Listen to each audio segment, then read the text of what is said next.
Bonjour à vous les cinéphiles abonnés, dans ce cas-là je suppose, et bienvenue pour cette troisième partie de la FAQ.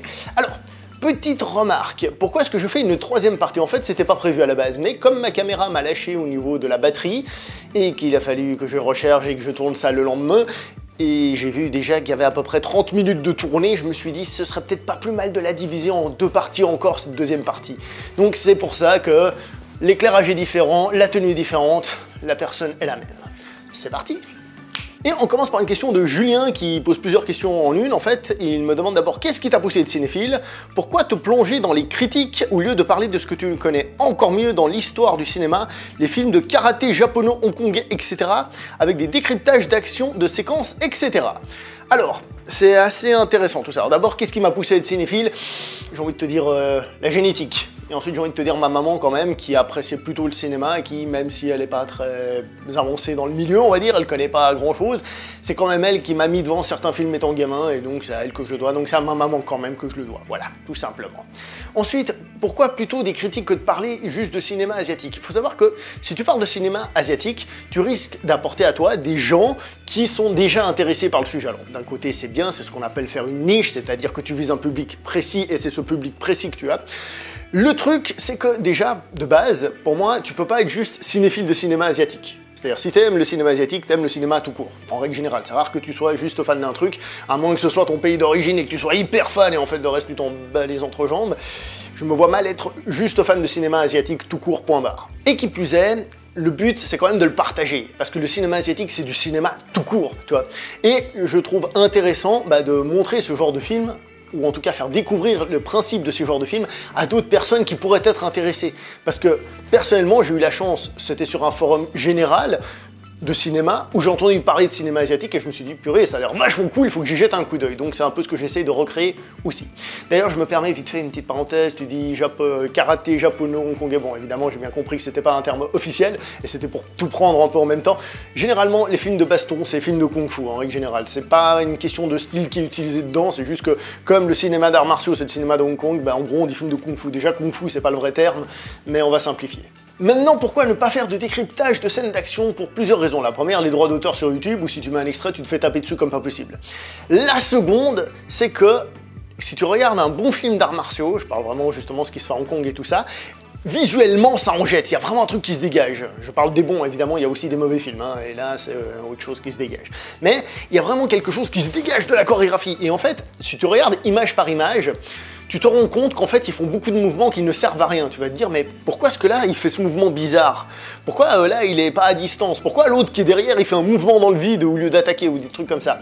Ce qui fait qu'en réalité, il faut pas oublier que c'est du cinéma, c'est pas quelque chose de réaliste. Alors bon, si c'est pour démonter le côté cinéma, pour expliquer que c'est du cinéma et non quelque chose de réaliste, en effet, c'est intéressant, mais je trouve que ça tue le cinéma, ça tue le principe du cinéma, c'est un spectacle le cinéma, ça n'a rien d'autre comme but que de nous faire plaisir, de nous divertir, peut-être de nous apprendre des trucs et des machins, mais c'est pas une représentation exacte des arts martiaux.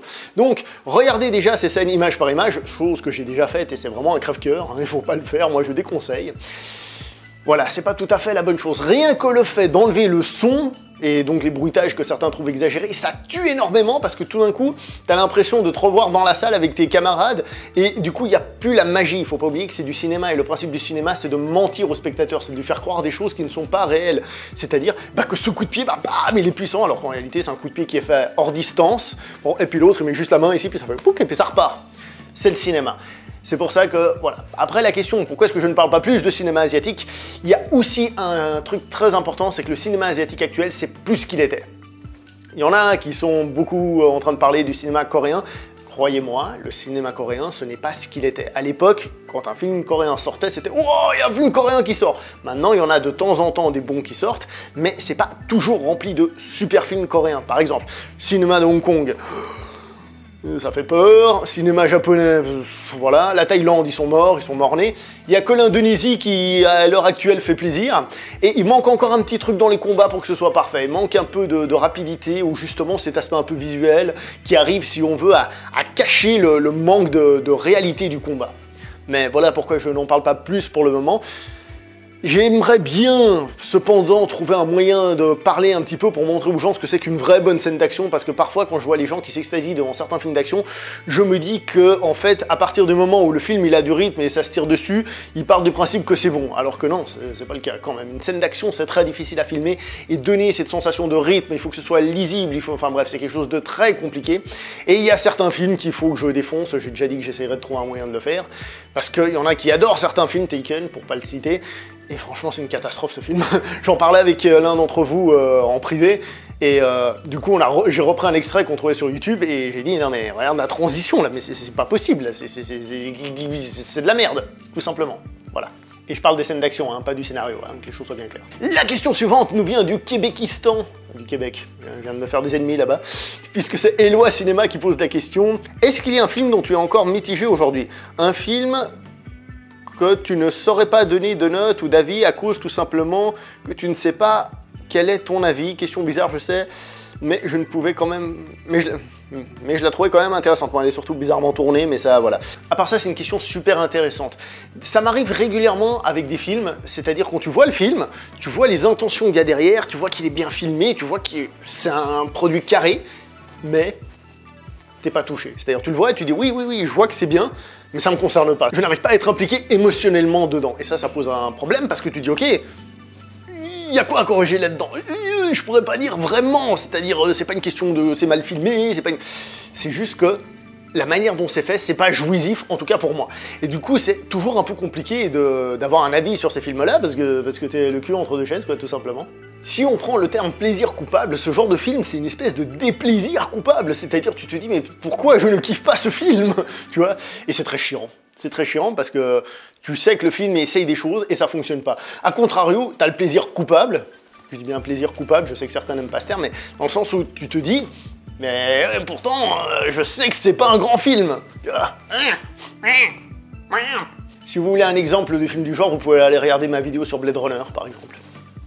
Le geek du cinéma qui me demande quel est mon Marvel préféré. Je dirais que pour ce qu'il représente à l'heure actuelle quand je tourne cette vidéo Infinity War, je risque de la sortir après Endgame, mais bon, on est un peu dans la même idée, hein, donc voilà, sait-on jamais.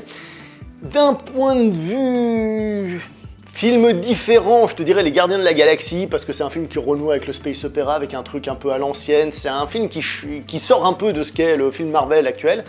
Et sinon, si c'est pour prendre un pur film de super-héros, je vais te dire Captain America, Le Soldat de l'Hiver, Winter Soldier, je sais pas pourquoi il y avait Civil War qui me venait en tête. Winter Soldier, que j'avais beaucoup aimé avec son côté film d'espionnage et tout ça, qui je trouvais fonctionnait très bien, alors que le premier Captain America faisait vraiment un peu forcé pour être là juste avant de faire Avengers, quoi. Donc franchement celui-ci pour moi ça fait partie de mes préférés, comme ça d'après mes souvenirs je l'ai pas revu depuis le cinéma, faut dire. Kenan Hulk qui pose plusieurs questions. D'abord, quel est ton acteur préféré? Ensuite, la ville où tu vis, tes futurs projets, le métier que tu voulais faire. Alors, j'ai déjà un peu cassé les bonbons avec un acteur que j'aime beaucoup dans la FAQ précédente, à savoir Tatsuya Nakadai par exemple, qui est un acteur que j'aime beaucoup. Pour prendre un acteur à Hong Kong, on va dire, je te dirais... on a plusieurs, mais je vais te dire... Andy Lau, que je trouve être un acteur fantastique. Au début, je l'aimais pas, puis finalement, il a réussi à me convaincre complètement. Si c'est pour parler aux États-Unis, je vais prendre un récent histoire de pas me casser la tête. Je vais te dire un type comme Leonardo DiCaprio, que je trouve très très bon. Voilà quoi, j'ai pas vraiment d'acteur préféré comme pour tout. Il y a des interprétations qui parfois peuvent être sublimes et puis d'autres qui peuvent être pourraves. Et voilà, simplement. Alors la ville où je vis, celle-là je réponds pas, j'ai déjà dit, c'est une question privée, voilà, on s'en fout un peu en même temps. Cela dit en passant, on s'en fout de où est-ce que tu vis, ça change pas, ça change assez peu la vision des films que tu as en règle générale. Mes futurs projets, bah, j'en ai pas beaucoup pour la chaîne en tout cas, j'en ai pas beaucoup dans le sens où j'ai déjà parlé, mais en fait j'ai beaucoup de projets, j'ai beaucoup de vidéos que j'aimerais faire, déjà parler de certains films, mais faut que je trouve le temps de les filmer, ces vidéos, il faut déjà que je sache ce que je vais dire, j'aimerais bien parler de d'autres sujets qui sont un petit peu autour du cinéma, sans forcément faire des vidéos longues et tout, mais juste parler un petit peu de ce qu'il y a autour, il y a certains sujets que je trouve intéressants et que j'aimerais bien évoquer.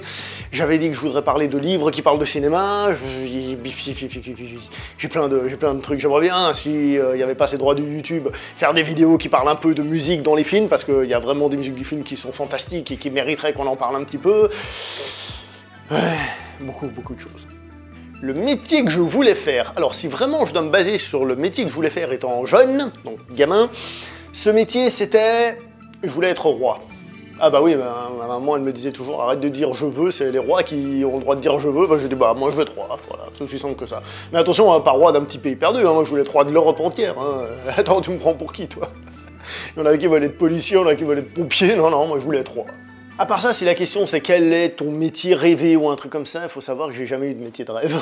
Jamais eu de métier de rêve parce que moi j'ai toujours voulu, quand on me disait ça étant gamin, un métier qui te passionne, c'est un truc auquel tu te lèves le matin et tu dis aujourd'hui j'ai un truc à faire, ah ça va être génial, voire même tu rentres chez toi, t'es encore dedans parce que t'es à fond dedans, tu vois. Et là, ça n'existe pas, ce genre de métier. C'est quelque chose qui, même si tu, d'ailleurs, je profite, hein, même si tu commences à travailler et de vivre de ta passion, quelle qu'elle soit, au bout d'un moment, parce que ça va, tu vas le faire tous les jours pendant je sais pas combien d'heures, au bout d'un moment, même cette passion, soit ça ne va plus être une passion, ça va commencer à t'énerver, soit ça risque de déborder sur ta vie tout court, donc il faut quand même que tu en fasses ton métier pur et faire attention à pas que ça déborde. Là on part sur un autre sujet, mais très honnêtement j'ai jamais eu de métier rêvé. À l'heure actuelle, le stage que je suis en train de faire me plaît énormément et je me dis que maintenant que j'ai un petit peu mûri, entre autres grâce à la sécurité et autres, là je me dis cette place il faut absolument que je l'aie. C'est pas le métier de mes rêves, mais honnêtement c'est dans le genre métier que j'ai vu, un truc pour lequel ça vaut la peine de se battre. Ça rassure peut-être aussi sur d'autres sujets où parfois on a des rêves, on a des idées, et on se rend compte que finalement ça ne va pas être le cas, mais peut-être que ça peut quand même arriver d'une certaine manière, même si c'était pas ce qu'on avait prévu. Voilà. Jérémy Bio, qui me posait beaucoup de questions, dites donc, et donc du coup, il me disait « Félicitations pour les 1000 abonnés, que ta chaîne puisse perdurer jusqu'à 10 000, 100 000 et peut-être le million, sans patate !» Je mets plusieurs questions, choisis celle qui te plaît. Question numéro 1, tes 5 meilleurs films chinois préférés. Chinois, donc Hong Kong. Donc chinois, Hong Kong, je sais pas moi, Duel to the Death, The Killer, Une balle dans la tête, Hard Boiled, Shaolin contre Ninja, Fist of Legend, Il était une fois en Chine 1, Il était une fois en Chine 2, Iron Monkey, La guerre des clans, One Armed Swordsman, In the Mood for Love. Ah oui, pardon, t'en avais demandé que 5, je suis désolé. Qu'est-ce qui t'a amené à vouloir être youtubeur? Alors ça, je crois que j'ai répondu dans la première partie. Eh ouais, faut se balader. Donc je vais pas y répondre encore une fois. D'ailleurs, pour la petite histoire, je me considère pas youtubeur. Je trouve que c'est un terme qui me plaît pas. Pour moi, youtubeur, c'est un mec qui vit avec YouTube. C'est pas une question de vidéaste ou machin truc, même vidéaste, c'est trop pour moi. Moi, je suis pas un vidéaste. Vidéaste, pour moi, vidéaste, c'est un peu comme cinéaste. C'est un mec qui fait des vidéos, toi, qui fait du montage, qui fait des trucs. Moi, je suis un connard qui se filme avec sa caméra, c'est tout. Tu vois. Donc je m'estime pas être ni influenceur, ça aussi c'est un terme, je suis influenceur. Voilà quoi, non, donc juste pour dire, moi, je suis juste un mec qui se filme et puis c'est tout, et puis voilà quoi. Ton méchant de film préféré, à l'inverse, ton personnage gentil de film préféré. Je te dirais Dark Vador, classique, mais très efficace, même si avec le temps, voilà. Sinon, je te dirais le shérif de Nottingham dans Robin des Bois, Prince des voleurs. Pour le gentil, ah ouais, c'est un peu comme celui que t'aimerais être et tout ça. Allez, je vais te dire John McClane. Un peu au bol, mais voilà, yippee-ki-yay. Voilà. Aimerais-tu participer à un débat rassemblant plusieurs youtubeurs, un peu comme le CCU? Bah oui, ça me dérange pas du tout, au contraire. D'ailleurs, j'ai essayé plusieurs fois de rameuter des gens de la chaîne. D'ailleurs, toi, Jérémy, j'ai essayé de te rameuter, hein, je te rappelle, hein. Je sais pas si quand cette vidéo sortira, on aura déjà eu l'occasion de le faire, mais j'ai galéré pour essayer de te joindre en tout cas. C'est marrant, ça va être bizarre. Mais dans l'absolu, ça me plairait, mais pas forcément avec des youtubeurs. Enfin, je veux dire, oui, avec des youtubeurs, pourquoi pas, mais je veux dire, c'est pas le fait de mettre ces vidéos sur internet qui fait que tu as un avis plus intéressant sur un film ou pas, tu vois. Juste le fait de partager. D'ailleurs, quand je peux, j'invite des amis à participer à la chaîne et tout ça, justement parce que je trouve que ça apporte autre chose que simplement moi qui suis là.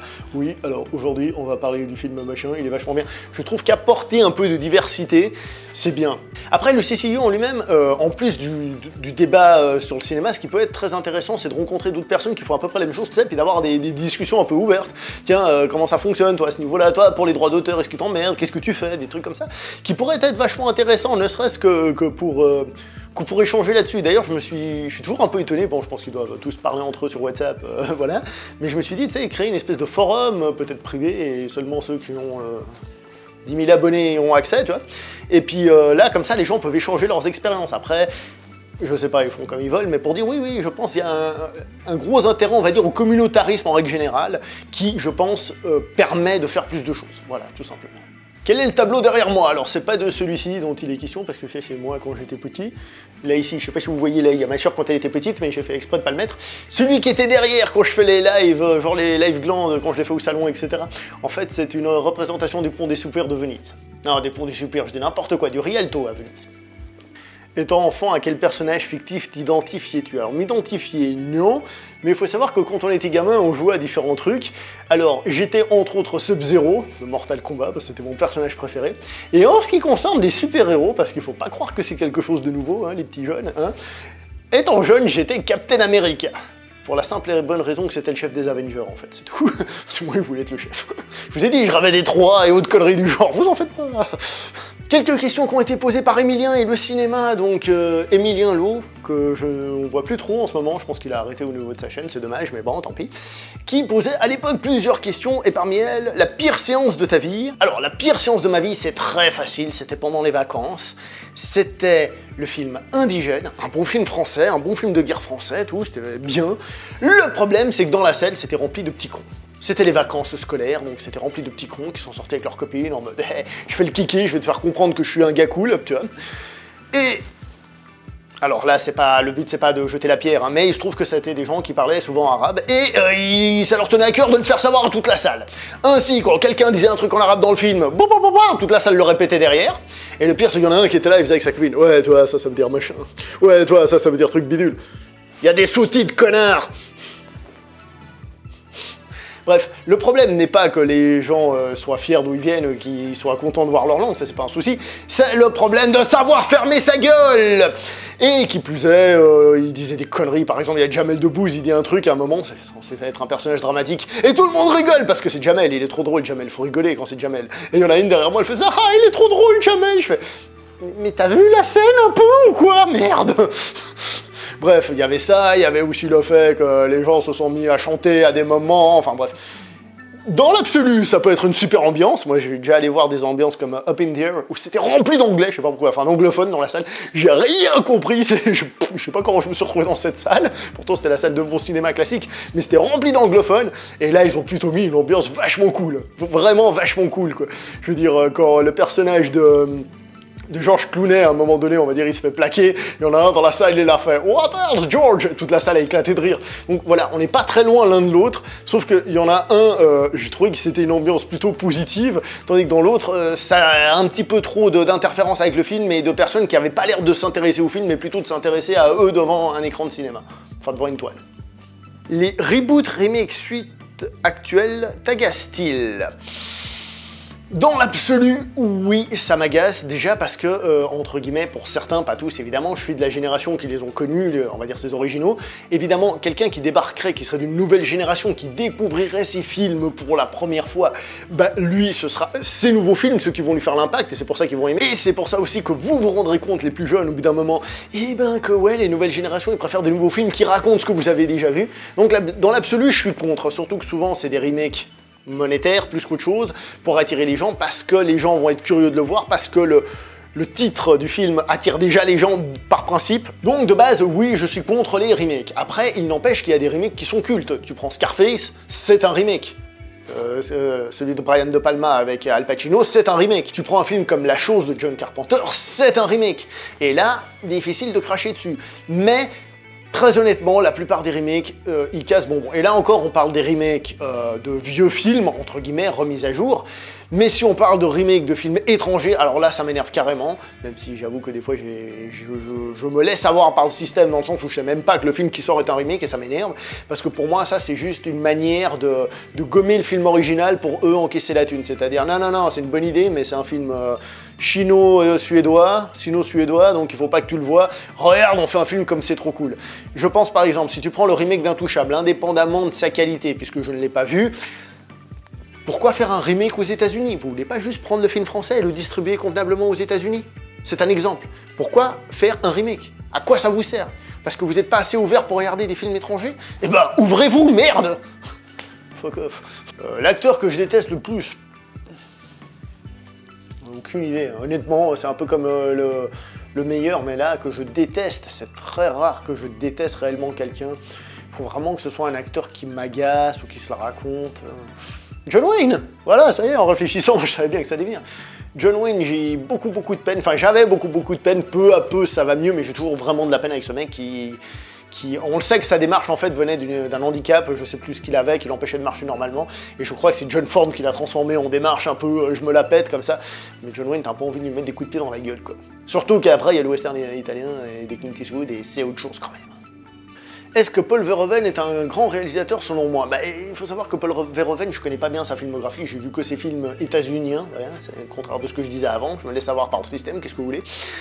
Mais tu prends Robocop, tu prends Total Recall, bon j'ai pas vu Basic Instinct, faut pas abuser, non mais je l'ai juste pas vu parce que voilà, pas eu l'occasion.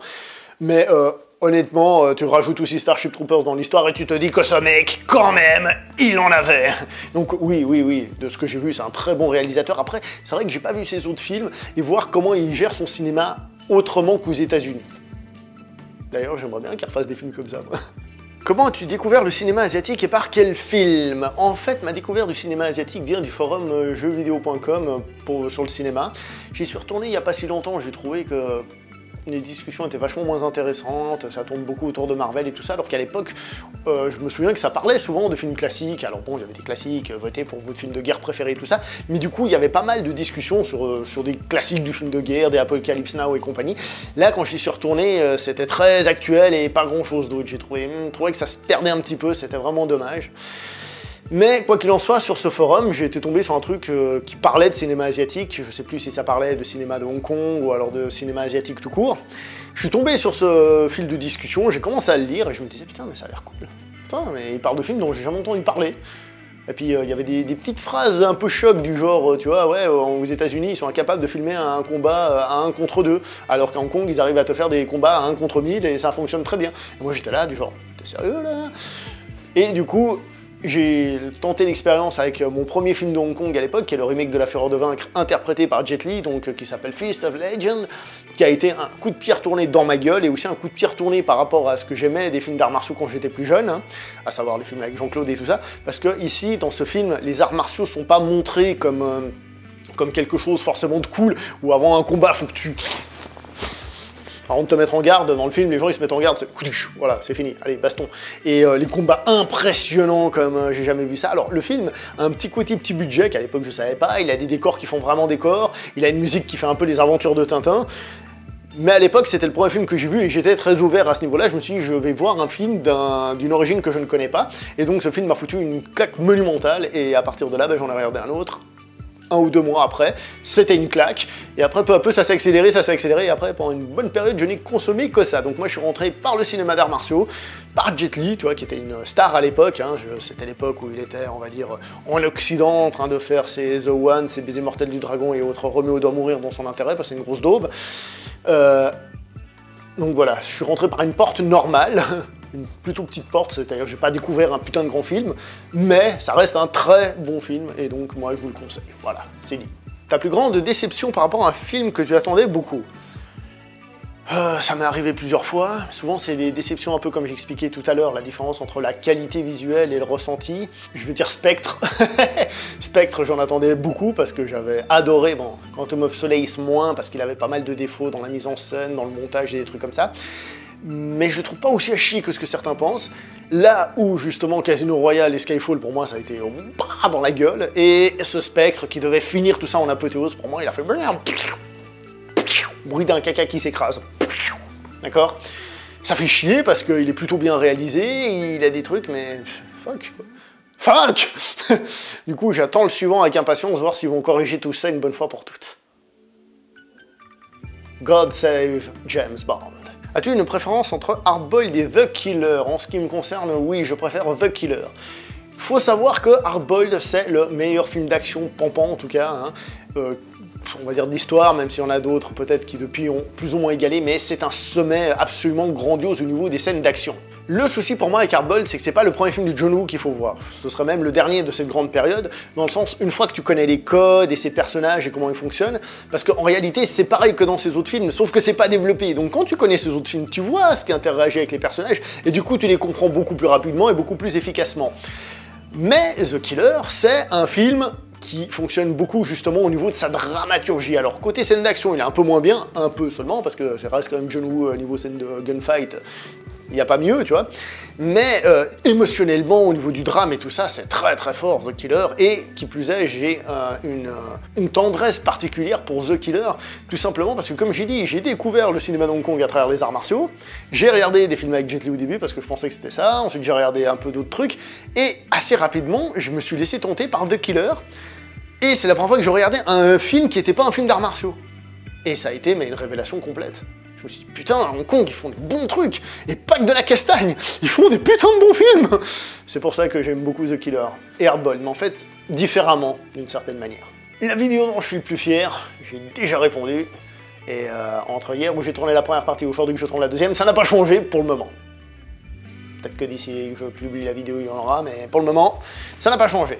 Douche mode, dont je me demande toujours si c'est comme ça qu'il faut le prononcer, mais qu'est-ce que tu veux. J'ai principalement 3 questions. Qu'est-ce que tu trouves de vraiment exceptionnel dans le cinéma asiatique par rapport au reste du monde? Ce sont des films qui sont différents de par leur essence avant tout. C'est-à-dire que un film de Hong Kong ou un film japonais, ça n'a rien à voir, cinéma de Hong Kong, cinéma japonais par exemple, c'est une autre manière de faire. Ce sont des films un peu plus extrêmes. Moi j'ai des goûts très extrêmes en règle générale. C'est-à-dire, quand on va te faire un film d'action, on va te faire un film d'action où la scène finale elle va durer 45 minutes. Hardboiled par exemple, à toute épreuve. Ce sont des films où quand on va te faire un film sobre, on va le faire sobrissime. Combat de sable japonais, ils sont là pendant 10 minutes, et bam, et c'est fini. J'adore ça, c'est fantastique. C'est un cinéma qui va vraiment loin dans ses idées, loin, c'est pas un film qui fait à peu près mais qui ose pas. Tu regardes des films de John Woo, ce sont des films de folie, comme on disait tout à l'heure par rapport au cinéma américain, qui disait qu'ils savent pas filmer un combat de 1 contre 2. Et ben là-bas, tu prends un truc comme Drunken Master où ils se font agresser par je sais pas combien de monde et la scène est crédible en tant que telle. Alors oui, bien sûr, ils peuvent pas tous attaquer en même temps, mais la scène est crédible. Ce qui fait que c'est un cinéma d'extrême bonheur, d'extrême jouissance. Voilà. Comment imagine-t-il le cinéma hollywoodien sans l'apport du cinéma asiatique? Avec des scènes d'action pourries. Non, disons que les cinémas, les différentes industries du cinéma se nourrissent les unes des autres, ça de toute façon. Et autant le cinéma de Hong Kong, même si là on parle d'Asie, mais je parle beaucoup de cinéma de Hong Kong déjà parce que c'est ce que je préfère, et ensuite parce que c'est le plus visuel, on va dire, c'est le plus cinéma de divertissement. Pour ceux qui se posent la question, le cinéma japonais, c'est généralement déjà un peu plus fin, ça demande un peu plus de subtilité pour regarder. Donc quand tu prends un film comme le cinéma de Hong Kong, d'accord, par exemple, leur chorégraphie et leur manière de faire les combats ont inspiré Matrix. Matrix a inspiré tout le cinéma américain et par là a aussi renvoyé certains trucs à Hong Kong, tu vois. Souvent, hélas, pour de mauvaises choses, mais voilà. Après, tu prends un type comme John Woo, tu vois, c'est bizarre parce que justement, ces scènes d'action, ces gunfights ont réinspiré aux États-Unis, mais en même temps, ils pouvaient pas faire ce qu'ils faisaient parce que c'est pas dans la mentalité. Et quand John Woo est allé faire un film aux États-Unis et qu'il a filmé sa première scène comme il le faisait chez lui, il s'est fait taper dessus par la censure. On lui a dit wow là, c'est quoi ces conneries? Donc, ils aimeraient s'inspirer, mais ils peuvent pas faire non plus totalement ça. Il y a eu la même chose par exemple pour le western. Tu prends un type comme Sergio Leone, il a révolutionné le western en s'inspirant du cinéma japonais, je rappelle, justement ce côté simple et bam, on tue d'un coup.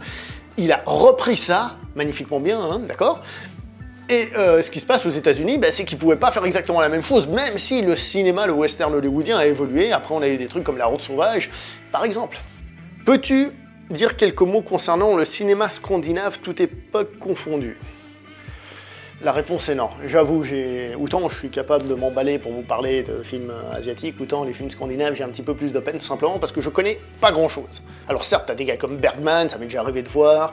Je peux aussi te citer un film comme Arne, Chevalier du Temple, que j'avais adoré ce film, qui est un film historique. J'ai fait une vidéo, allez jeter un coup d'œil d'ailleurs, au passage. On a eu quoi? On a eu Millennium, on a eu des choses comme ça. Donc je peux pas te faire de généralité. Tout ce que je peux dire, c'est qu'il y a du talent là-bas. Semble-t-il, il y a du talent. La question, c'est à quelle fréquence il y a du talent dans les pays scandinaves.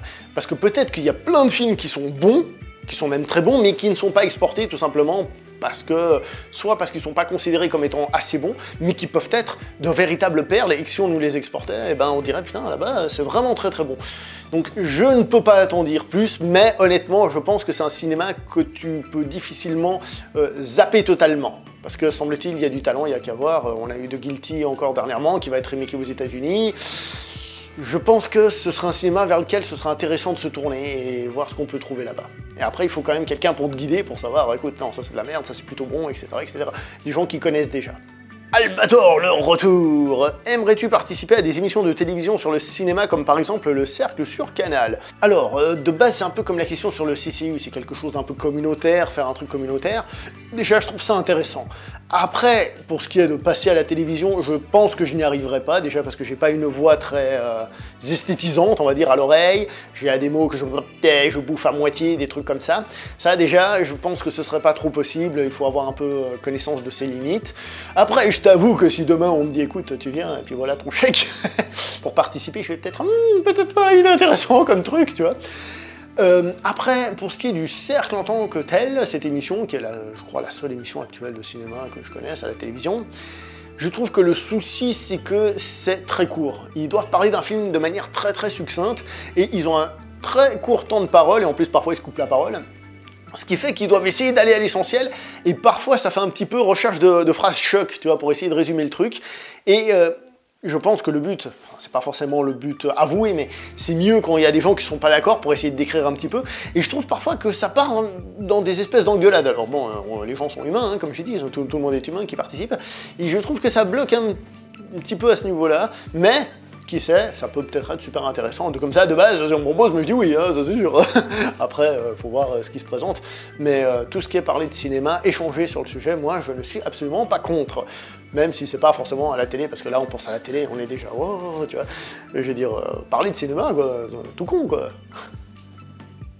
Tu veux que je te dise, allez, je vais faire une parenthèse, un fantasme qui m'est arrivé grâce à cette chaîne, c'est que je me suis dit, tu vois, il suffirait qu'une fois il y a un festival dans le coin, tu vois, et que dans ce festival, ils se disent, tiens, on va programmer The Killer, par exemple, et on se dit, tiens, pour parler de The Killer, tiens, on va aller demander à ce connard là-bas. Pas parce qu'il est génial et tout, mais juste parce qu'il adore ce genre de film, et on aimerait bien qu'il vienne et qu'il nous fasse une petite introduction de 4-5 minutes sur le film, et qu'il vienne expliquer aux gens ce que c'est que ce film, par exemple. Ça, c'est un truc que j'aimerais faire. Je suis allé à un festival de cinéma, il parlait de Seppuku, le remake de Mickey, et il y a un mec qui a fait une présentation, moi j'étais pas d'accord avec ce qu'il disait sur certains points, mais c'est le genre de truc, participer à ce genre d'événement, ouais, là ça me plairait, tu vois, c'est pour dire, tu vois, échanger, merde, donner envie. Ah, bon, bah cette fois c'est enfin terminé, on va enfin s'arrêter là. Je pense qu'elle fera aussi à peu près une demi-heure, donc voilà, on a enfin fini la FAQ des 1000 abonnés il y a 6 mois à peu près. Je ne sais pas quand on en fera une, pas tout de suite forcément, parce que je viens de donner des réponses actuelles. On verra ça prochainement. En tout cas, je suis content que ça ait déjà monté, hein, et que ça continue à monter, et surtout quand ça monte et que ça augmente, ça veut dire quand même qu'il y a les anciens qui restent, et des nouveaux qui arrivent. C'est con, mais ça fait plaisir. Ça fait plaisir parce que l'important, comme j'ai dit aussi, c'est de créer une communauté. Hein. Et alors, je vois souvent dans les commentaires des gens qui donnent juste leur avis, j'ai aimé, j'ai pas aimé. Ça manque un peu d'échange entre les gens, je trouve. Et c'est ça que je trouve un petit peu dommage parce que c'est clair que si tu dis j'ai aimé, j'ai pas aimé, bon, c'est pas grand chose. J'ai aimé parce que si, j'ai pas aimé parce que ça, qu'il y a eu un peu une petite discussion, ce serait encore plus intéressant parce que plus il y a de fous, plus on rit. Et plus on s'insulte sur les films aussi, mais plus on rit, et ça, ce serait sympa. Bon, bah, on s'arrête là cette fois, je peux vous dire au revoir sur celle-là, pas comme l'autre où je me suis retrouvé en panne de batterie. On se voit prochainement pour une prochaine vidéo. Likez, partagez celle-ci, la précédente, commentez celle-ci, la précédente, likez celle-ci, la précédente, et abonnez-vous tout court à la chaîne. On se voit prochainement pour une prochaine vidéo. Ciao tout le monde, au revoir!